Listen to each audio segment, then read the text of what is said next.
Hello friends! So today I'm going to be talking about the difference between using bleeds and not using bleeds on KDP.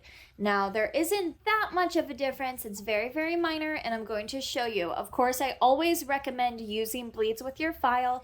I do have an InDesign course to teach you exactly how to set up your files for KDP or Ingram Spark or whatever printer you are going to be using. And I also have a template if you don't want to do all the work yourself. So that is also available to you. So what a bleed is when your photo comes all the way to the end of your page. Now I've gotten these books as examples to show you common problems. If you do not put your color all the way to the end of the page, you risk getting pages like this, where you have this white piece at the end of your book. And again, this is not in my actual books.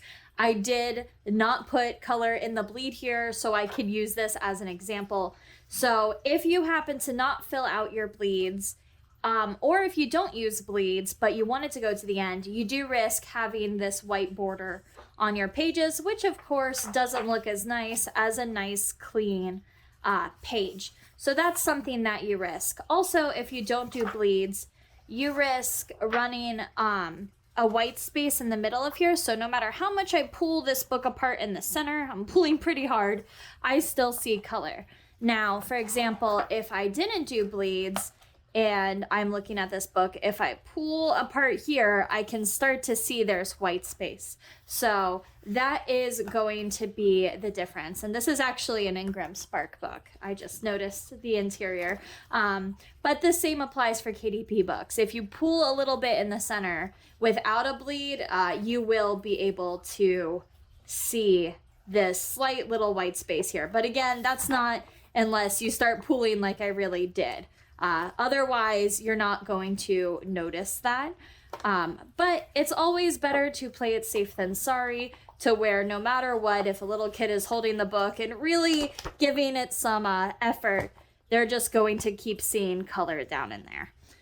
So that is my lesson on bleeds, and I do recommend you do them. It doesn't take that much extra work, and if you don't do them, like I said, it's not the end of the world. Your book will still look very nice, but it is always better to be safe than sorry. So I hope you enjoyed this video. If you have, give it a thumbs up. And don't forget, if you want to learn how to format your own books, to go check out my formatting series with InDesign, which can be applied to any other formatting program, such as Affinity Publisher. Or go ahead over to patreon.com/Bethany Stahl and download the template and don't sweat formatting at all. So I hope that helped, and I will see you all next time.